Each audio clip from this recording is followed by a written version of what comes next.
Welcome to Main Street Mavericks, celebrating conversations with exceptional Main Street businesses who serve friends and neighbors in your community. Here's your host, Joel Helfer. Good afternoon. This is Joel Helfer from Main Street Mavericks Radio.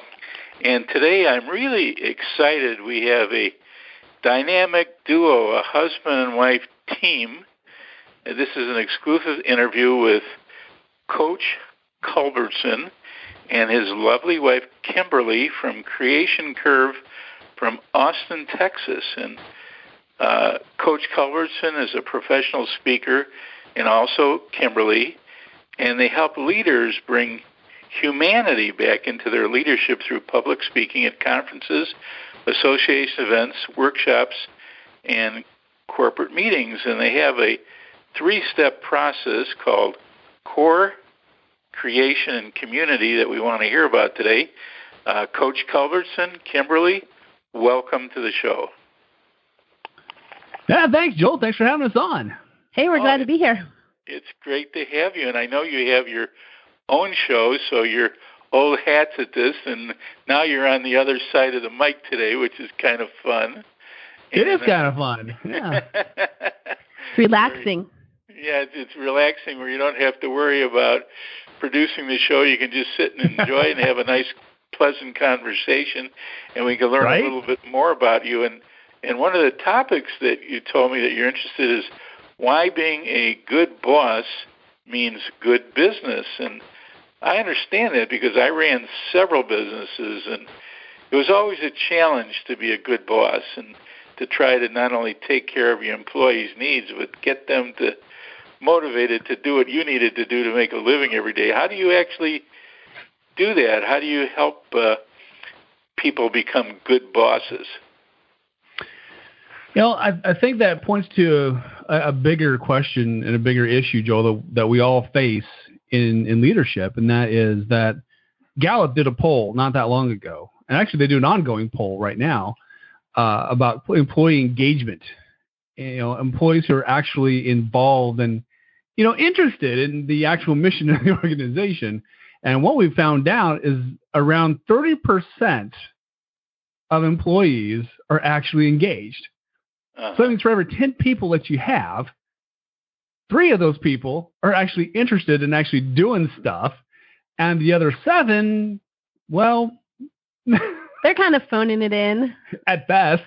Right. And then Gallup also, in that same poll, they found out that 2 out of every 10 people are actively disengaged. And so they defined that as, in some intentional way, kind of sabotaging the company, whether it's because of infighting and employee drama, or because they don't like the mission of the company, or they're angry at their boss. But in some kind of way, they're actually working against the mission at that point. And about 20% of Americans say that they're actively disengaged.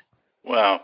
So in other words, it's not only collecting a paycheck, but it's doing something that working against the benefit of all the people working in the company. That's interesting. Yeah, they're getting paid to do it. You know, the 5 in the middle are kind of hanging out. That's where most people kind of live, is they go to work and they kind of shed their personality and themselves, and they just do whatever is expected of them and nothing more. And there's various reasons for that. But one of them is that people don't always feel invited to be their full self in the workplace. They don't feel invited to bring their creativity. They don't feel invited to ask good questions, things like that. And so instead of bringing all of their energy, they just do the tasks kind of in a robotic, unintentional way. Yeah. And most bosses... How do you motivate these people in the middle to make them more or wanting to be part of the team, to be engaged, to help everybody succeed? How do you do that? I think first, the bosses need to understand that that's where they are. You know, that there is that issue, and most bosses and most leaders are very, very much unaware. So the first step is awareness. Then I think starting to understand that the people that are in that middle space, and even sometimes on the fringe too. You know, the 20% is more on the fringe side, but helping the bosses understand, okay, these are not I think the boss's understanding is critical to this. I think the leader needs to understand that they're not automatons. They're not robots to be programmed, but people are not just parts of a machine, that the more so that their hearts and minds to be motivated. And I think that shift all by itself can make a dramatic difference. It's just in that realization. But then I think from a tactical perspective, because we're very tactical as a team, we're very interested in giving people the actual tools, to make that shift. But I think giving people a language of value at that point, giving them a way to start to understand that, hey, I'm different than you are, and that difference is good, and that we bring different things to the table, I think can make a big difference. And so we use a couple of different inventories to make that happen. That are very widely available. I mean, we're not pulling anything out of any weird esoteric hole in the ground. One of the tools we use is called the VAK inventory, and that just illustrates and helps people understand how they actually communicate. So, for example, there's actually three ways people are either visual, auditory, or kinesthetic, meaning they're very tactile or emotional. They have to feel the thing.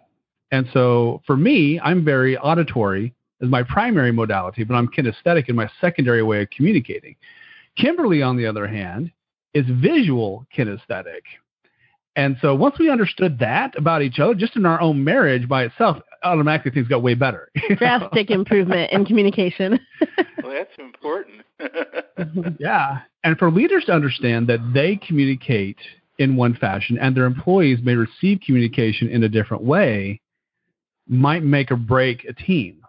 Because if a leader is only communicating in a visual sense with a purely auditory or primarily kinesthetic team, for example, in construction, most construction workers have a very strong kinesthetic sense. They're very good with their hands, very tactile, very hands-on. But if you're trying to communicate using auditory commands, that may not work. Typically in construction, we see a lot of folks who kind of tend to gravitate towards that kind of work. They're kinesthetic and probably visual, and so they need to be shown and they need to put their hands on it and feel how it's done. And so leading a team of construction workers versus a team of programmers, programmers are primarily visual, but then they have a very strong kinesthetic sense. So it's actually usually flipped. So if bosses can understand that they communicate different, that their communication style is probably different than their teams, that by itself can make a huge breakthrough in terms of team dynamics. Right. So a lot of what we do is we come into a team and we kind of use a tool like that inventory to help a team see where people are different from each other. One of the things that we often hear from leaders is, what would really help me is if I could clone myself 6 or 7 times. I'm sure you've heard that a lot. And the idea is what I really need is people who are exactly like me on my team. And then I won't have to do the work of actually leading people who are different and complex. And so that kind of betrays something when you say that about you, that you don't want to have to translate towards somebody who is thinking and differently than you and has a different perspective than you. And so that's a lot of the work that we do with teams and with leaders, to give them a language of value so that they can start to not only see how each other are different, but also appreciate it and have some good tools to kind of bridge that distance. And when people feel seen and valued and not like they're plug and play, robotic arms of the leader, then people start to increase their engagement because they feel like I'm actually seen. This person's actually making an effort to understand how I learn or what my preferences are or what my strengths are. And they feel like they can be more of their full selves because the leader themselves is giving permission for that. It's interesting that you mentioned the construction business because that's where I spent most of my life as a subcontractor. We ran 5 different phases in the glass and metal business in Chicago. Mm-hmm. And cool. We worked with construction workers of all types, of all kinds, of all levels, from union workers to drivers to vendors, you name it. And what you say about visual and hands-on is so true because every time we get in a new machine or we'd have a new specialty that we'd have to learn how to do it because the technology in the construction business was going at a rapid pace. It still is. Oh, yeah, for sure. We'd actually have to bring in vendors who would demonstrate the new product or the new service that we were going to offer and actually teach our employees in our factory how to do the work. So what you're talking about is, and the more we made them feel a part of what we were doing and why we were doing it and what we were trying to achieve, the better work they did. As a matter of fact, we used to really have discussions and try to make our employees what I used to call bosses in the field. So they knew how we thought. They knew what we were trying to achieve. They knew what we were trying to do for our customers in terms of quality and service. And then they also knew what to look for if something was going wrong. And a lot of times what was going wrong wasn't necessarily with our own company or our own employees, but with other contractors who were working on the same job at the same time. Oh, yeah. Right. And that's a whole different discussion, is like, how do you train your employees how to protect your interests when you're working, say, on a job where everything is in rush, and we did a lot of interior work, and there might be 10 or more different specialties in the same space at the same time, everything from painters to drywallers to electricians to plumbers to carpet layers, and people are bringing in furniture. And then you have the company employees, and all this is going on. It's almost like a three-ring circus, which brings up one of your old topics about, it's like it was almost like a circus, but it was a circus where a lot of money was involved. So we really had to use a lot of the skills that you teach. Mm-hmm. And we would actually back that up a minute and say, how do you get them to actually care about protecting your interests? Because I feel like a lot of the workforce, they work for a company. They want the company to do well enough that they keep their job, but they only have so much skin in the game, and that's where engagement comes into play. So first, we have to get them to actually want to protect the interest of the company and feel some ownership of that, and then have the tools to actually do it. We were a little bit unusual in terms of our relationship with our employees. We kind of looked at it like, once they went to work for us, they weren't employees, they were a member of our family. And we actually got to know their wives and their children. We used to have company outings where we would take them out for either lunch, or if one of the kids had a birthday or if somebody had a baby, we would make a big deal out of it. We would have a quarterly, like an outing where we'd go to a baseball game or a picnic or something like that, which had absolutely nothing to do with business. It was just building a relationship with the employees where they felt like they weren't just an employee, they were actually somebody we cared about. And then every once in a while, it was more than once in a while, they'd always have some kind of problem, or they need a little extra money or an extra week's pay, or they'd have a problem with the bank or a lawyer or God knows whatever it was.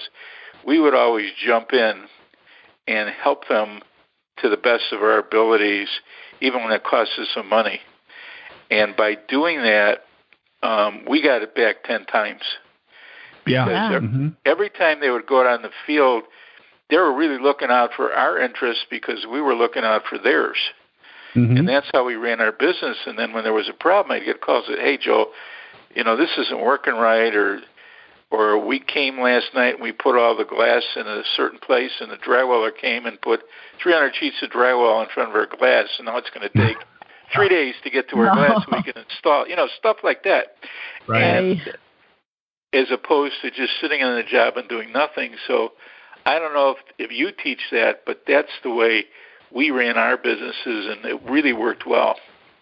Yeah, I think that our big topic, our keynote, is called Rehumanizing Leadership, and what you spoke of really fits in with and really speaks to that topic, because we need to bring back a lot of those family business mental states that I grew up with, because I grew up in a family business. I did heating and cooling from the time I was 11 till the time I was 20.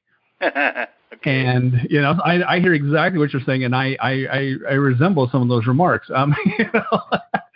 And it's, so from working in a family business, there's a lot of things that I watched, my parents do, that were, very similar to how you described, and getting people to care because they felt like they were also, their interests were also our interests. Right. A dramatic shift.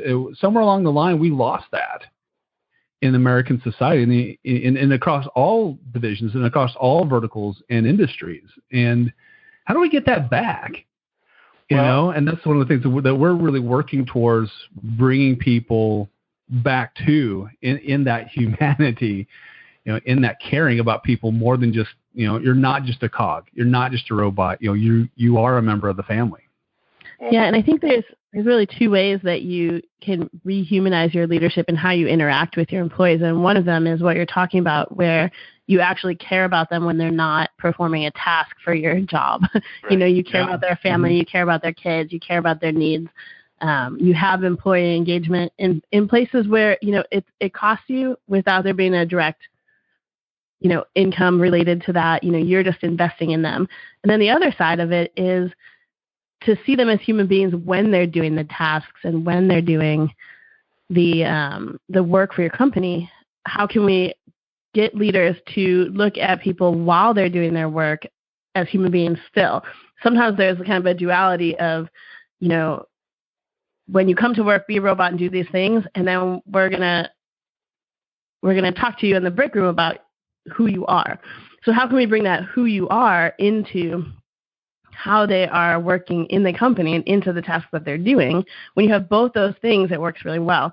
I think when you have one or the other on either side, it doesn't work as well. Like if you only care about people when they're doing tasks, but you don't care about them outside of their tasks, then you don't really care about them. But if you only care about them in terms of like their employee picnic self, but you treat them like a robot while they're in their job, then that necessarily isn't going to bring you as much engagement. You know what I'm saying?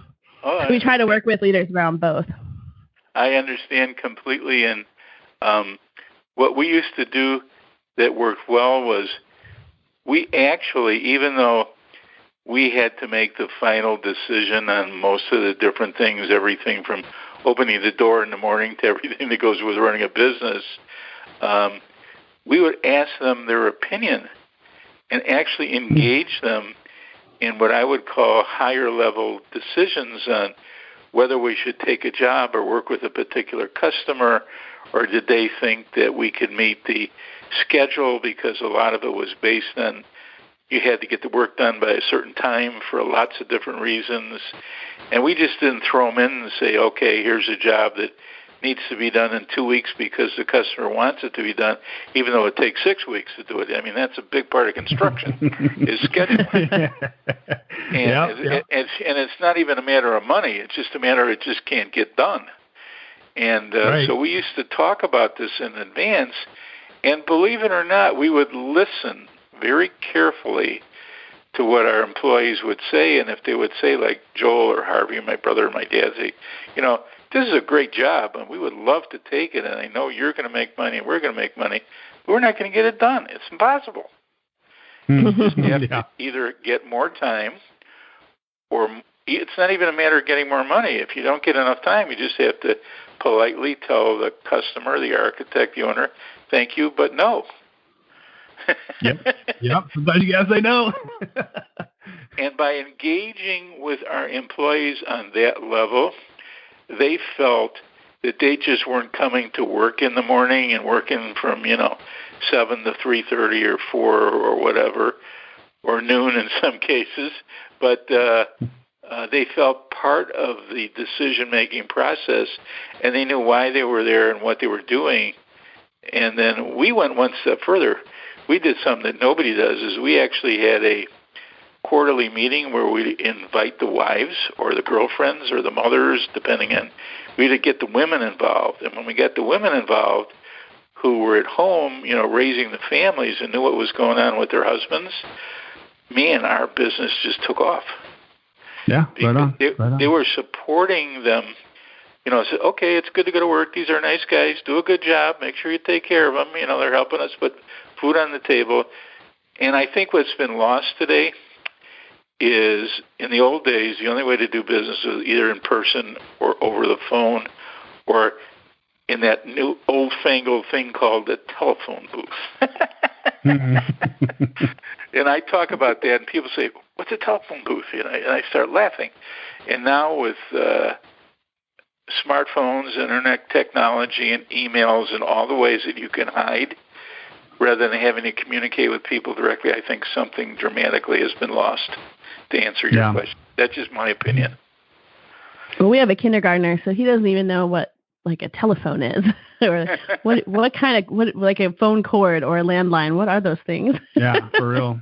Well, you guys do podcasts, and I'm doing one now, and I noticed I was reading something, and the age group from 0 to 25, none of them own a radio, have never seen a real radio, don't know how to turn one on, even if they saw one, or dial it to the station. Everything is done by smartphone.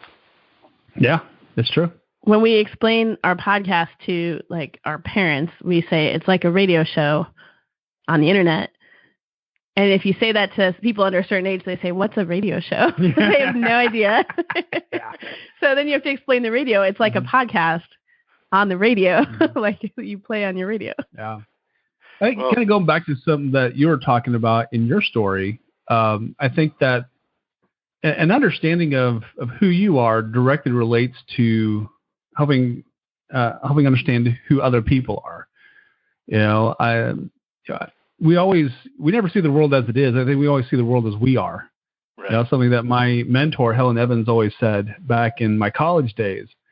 And I think our perception of ourselves and whether or not we see ourselves as human, as we see ourselves as family members, directly relates to how we see other people too.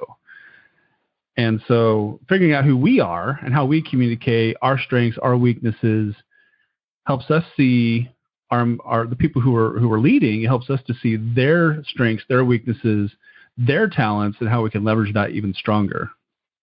A lot of times when we're coaching a leader, when we start the conversation, it becomes clear that they have a certain picture of what a good leader looks like, and it might look a lot like their boss or their CEO or a leader that they had in their timeline and their LinkedIn profile, and so they're trying to be the very best version of whatever they think a leader should be. And sometimes that's a good fit because they're very like that person, and sometimes they're not at all like that person. And so everything is striving, everything is kind of like a struggle to fit that, square peg in the round hole, and so we really start with assessing who they are and having some conversation around, how are you wired for leadership? What do you really bring to the table? What do you really wrestle with? And sometimes just giving a leader permission to be who he or she is instead of to be like a clone of someone they admire or someone that they work for can be really, really freeing. Yeah. We see a lot of people who they've followed some particular guru like a Stephen Covey or Lee Iacocca or Jack Welch. The big guys. And I don't want to take anything away from the things that they teach and the things they've accomplished, but not everyone's supposed to be exactly like that, and everyone's wired like that. And when you're trying to be someone that you're not, then usually that's where the shenanigans and the stupid leader tricks come in. The best you can be is a poor imitation of that person. What's one or two of the important qualities that you need to be a good leader, regardless of the size of your company? I think that the number one requirement to lead is to care. Boom. You have to care. Yes. You have to care about yourself, yes, but then you also have to care about all the people who are following you, because the company is not, it's not just a collection of things; it's a collection of people, and so understanding that, I think is paramount. Because if you take a company, you take away the people, you don't have a company anymore. You have a building of things, or maybe you have an office of desks and chairs, and that's interesting but not important. And I think you have to care about the people at every level. Yeah. A lot of times, especially as you get into a bigger company, people care about the people above them or next to them, but not the people that are like down the rung of the ladder, so to speak. I think you saw this play out, Ben, when you were a manager at Steak and Shake. Oh, yeah. Talk about that. Man. Yeah. At Steak and Shake, they had a very definitive leadership development process. You started as a server, you started as a cook, and you worked your way up into management. No one started off as managers, or at least the people. I should say this: the people that started off as managers lasted like 6 months, and then they were out. Mm-hmm. At best. They didn't know how to do all the jobs. Yeah, and they had no care or consideration for folks who were on the floor, who were behind the grill, or on the line, finishing the burgers. I mean, it was people who came up from the beginning, from the bottom, cared so much more about the restaurant. They cared so much more about the final product, and it just radiated throughout the restaurant. And so, there was a manager that I was a third shift manager when I finally kind of came up through the ranks.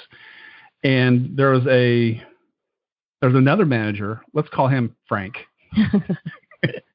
This was back in the day. Ben and I had just gotten engaged, and he worked like 16-hour shifts in the middle of the night. So yeah. And he didn't keep that job super, super long. Yeah, I rolled on to other things, but while I was there, I had developed this amazing staff. And there was like first shift were the golden kids. You didn't mess with their schedule. They were the first shift. They were, the end all be all. But my shift, the team that I had built, that I had really invested in to bring up through the ranks. My intention was to bring up managers out of my shift because I started off as third shift. So I wanted to replicate that same level of success. And I knew I could because, I'd already done it. So if I had done it, I'm sure someone else could do it. So I invested in the people the same way my manager had invested in me. And so I had this amazing shift that I could put down first shift any day of the week. But then Frank took over my shift a couple of rounds. And the first time he did that, I walked in and I was missing several people off of my staff. And I was concerned about this. Yeah. And as it turns out, one of them, Frank, had fired, and the other two had quit because they were not about to work for him ever again.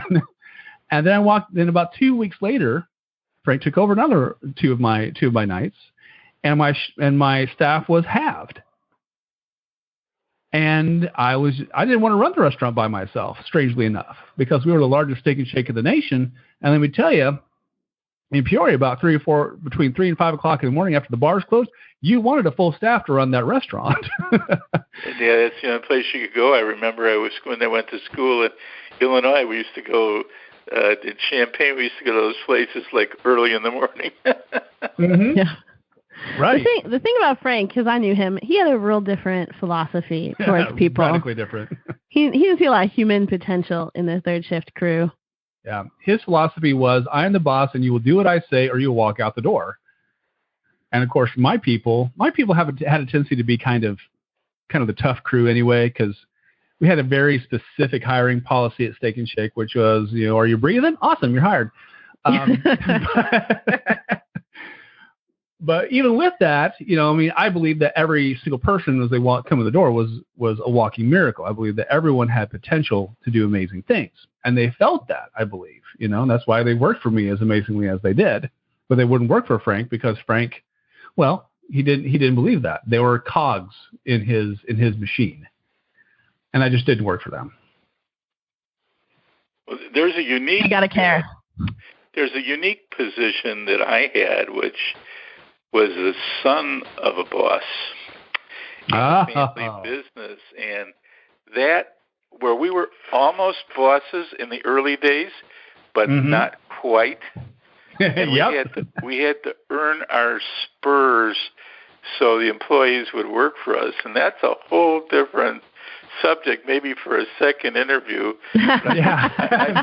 I just interjected in there because that creates a whole new level of being a leader as an up-and-coming leader. Oh, yeah. Yep. Definitely some unique challenges in that. Yeah. And one of the ways that I handled it is we just got in there and we got our hands dirty. And and even though they knew who we were and our family background and what we represented in the future, everything, we thought nothing of working side by side with them in whatever crazy job, or no matter how dirty or disgusting it was, we did it without saying anything. And that actually created a lot of what I would call respect, because then they didn't mind following what we had to say because we could do the same thing ourselves. Oh, yeah. Yeah, when you're coming up into that kind of a role, you not only have to prove that you care about them, but you also have to prove that you are able to do the job, that you have the job because of your skill and because you can do it, because there's a question in everybody's mind about, like, did they just inherit this job or are they actually good at the job? So you have to prove yourself in a way that you don't in a typical role where you've been vetted from the outside. And so when you are in it with them, with your sleeves rolled up and your hands dirty, then they have firsthand knowledge of your work. Oh, yeah. That's what my dad always said. He said, I'm never going to ask you to do something I wouldn't do myself. Right. And half the time when I was crawling underneath them old houses, in the dirt and putting in ductwork, he was right alongside of me. And, that model for me, it was a dramatic influence on how I lead and how I have led, because, I haven't asked people to do things I wouldn't do. Because first of all, I can't tell them how to do it if I wouldn't be able to do it myself. So there's that. But yeah, I think you hit it really upon a really important aspect of caring, which is is digging in right alongside of the folks you're following or that you're leading. And yeah, absolutely. Yeah, we used to do that. One of the things that you seem to talk about is some of these tools like Myers-Briggs and Strength Finders. What are those tools and how do they help leaders? I've never heard of that stuff before. Well, these are tools that get into personality and preferences and strengths for each of your employees. And so we kind of center around the idea that all of your people are complex and different. And if we can see that as a value instead of a detriment, then you are on the right path. Because when you have people who have different perspectives and different gifts and different values in your team, that would never happen. They're there whether they're showing it or not. But some people hire to try to find people who are just like them, and some people hire to find people who are different. And when you have a lot of people on your team who are different, it is harder because you have inherent conflict, but it is also way better because you have collective intelligence that you can tap. They see things that you don't see. They have ideas that you don't have. They are going to see where something's going to crash and burn, where that is in your blind spot, and you didn't see that coming at all. And so that collective intelligence, which is real hard to get to, but really important on a team, that makes a difference between someone that's just kind of right in the middle of an industry and someone that's really innovative at the top of an industry. And so what we do is we come in and we work with a team and use a tool like StrengthsFinder, or Myers-Briggs, or that visual auditory kinesthetic assessment that Ben was talking about, and just start to try to give people a language to say how they're different from each other and why that is actually really a gift to the team. And then once you use that language, you can start to really give people permission to be more of who they are, give them more of a voice where they can show their unique offering to your company. And it really helps leaders figure out, one, how they can lead better and where they're not necessarily leading that well, where their weaknesses are. But two, maybe you have people who are incredible who are doing mediocre work because they're not aligned well into who they are and their strengths. And so if you could tap them into a different way, they might really skyrocket in their productivity and their benefit to your team. So Myers-Briggs is a preference tool. It basically maps you on 4 different questions around how you interact with the world and what your preferences are. The most common one is introversion and extroversion. So most people kind of have a sense of whether they're an introvert or an extrovert. Extroverts gain a lot of energy from being around people, and introverts get a little bit drained from being around people. And so that question has to do with what energizes you and kind of fills your tank. And so there's 4 different questions on the Myers-Briggs. And so that's where you've probably heard someone say something like, I'm an INFJ, and none of that means anything unless you kind of speak the language. But once your team speaks the language, it can be very helpful. It has to do with how you frame your work, how you make decisions, how you like to be managed, you know. And then one that we really like is StrengthsFinder. And StrengthsFinder is an assessment that gives you your top 5 strengths as a human being and as a worker. And so it helps you operate from the best of who you are. And their whole idea is you get really good at what you are wired for, and then you kind of outsource and find the people who are wired for the things that aren't your strengths. Mm-hmm. And again, you get some of that collective intelligence going, and people can do the things that make them feel strong, that they enjoy, that they are the best at. Yeah, rather than trying to, shore up your weaknesses, why not play to your strengths? Right. It's a whole lot easier and a whole lot more fun.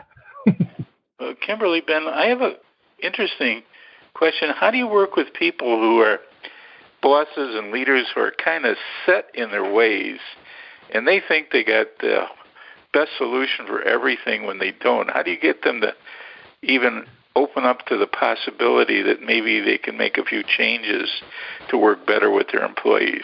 What do you do with guys like that, or women? That's a good question. I think that to a certain degree, a lot of people who think that they have it all figured out probably won't call us. Yeah, a lot. A lot of the people that we work with, they're saying, "Can you come help me with my team because nobody is doing anything? Production has ground to a halt. I can't get these people to even talk to each other. I feel like I'm on a playground and people are fighting." So something's on fire. Probably 8 out of 10 times. For someone to be calling this in, although we do really enjoy, occasionally we work with people who they're starting a company or a team and they want a really good foundation for team culture. And that is always really fun to kind of pre-solve some of the crisis and conflict that might come up. Proactive. We really appreciate those people. But a lot of times in either camp, they have an assumption that there are things they could be doing better. So that's most of who we work with, but we have done a little bit of work with. Yeah, definitely. Those are the ideal clients and the people who are most likely to. It's hard to justify money being spent on team dynamics and leadership if you already think your team is perfect and your leadership is perfect.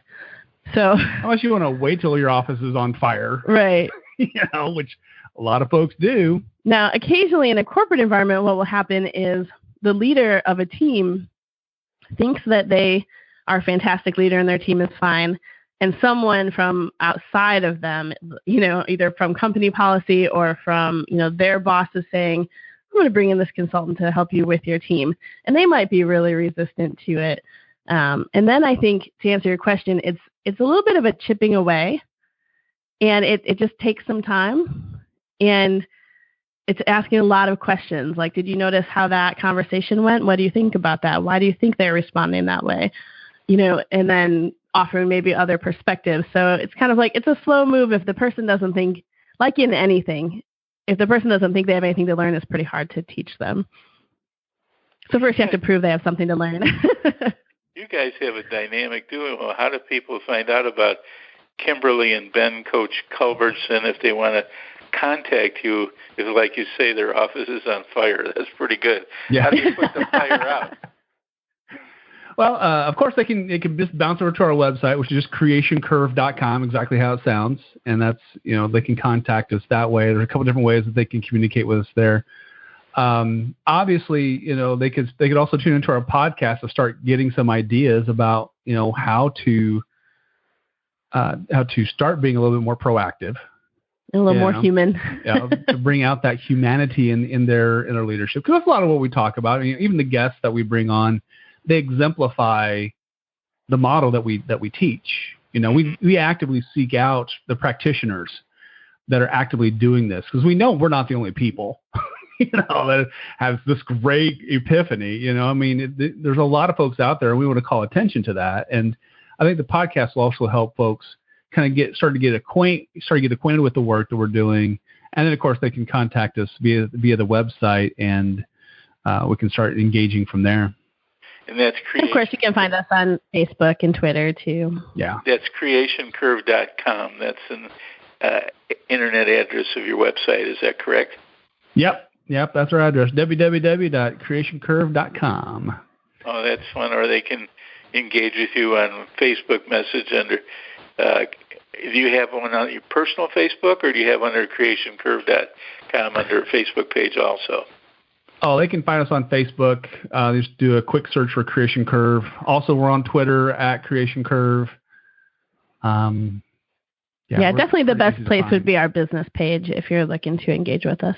Yeah. And if just for a takeaway for the people who are listening to this, who are either leaders or want to be leaders, what would you say is the one big takeaway they should remember in order to be a better leader for whatever size group of people they're working with? I think a lot of us have heard the lesson that we should treat people how you would like to be treated. And a lot of times we hear that in leadership. We say, lead people however you would like to be led. And what we talk about in Creation Curve is just that that's a good start, but it's not a good end because people are different. And so one of our big takeaways is that you should lead people how they would like to be led. And so there's a process for knowing your people and for knowing who you are as a leader. And if you can lead people how they want to be led, then you're going to really find the magic there. Yeah. I think also understanding that to lead people it is an honor, that it is a privilege, and that you're not leading robots, you're not leading programs, you're leading miracles. You're leading these amazing people that everyone brings something unique, to us and to the world around. And part of what we do as leaders is to release that unique gift and that contribution. And I think when we start to stop and think that, we're leading, always leading potential rock stars, and we start to have that sense of awe, that our job is to help release, and not only just command an army, which there's places for that. But in business, it's more about releasing your individual talents of these miracles that are in your responsibility.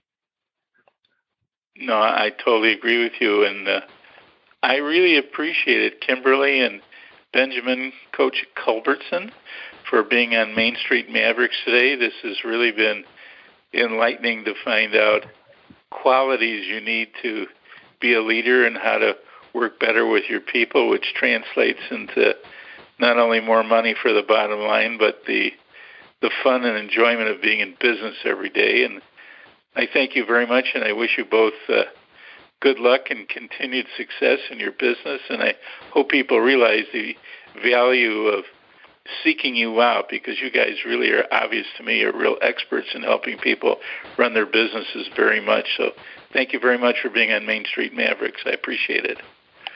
Thanks for having us. Oh, good to be here, man.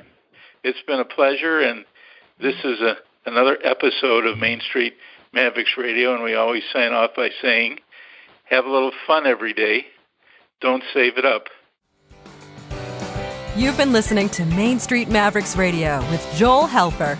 To learn more about the resources mentioned on today's show or listen to past episodes, visit mainstreetmavericks.com.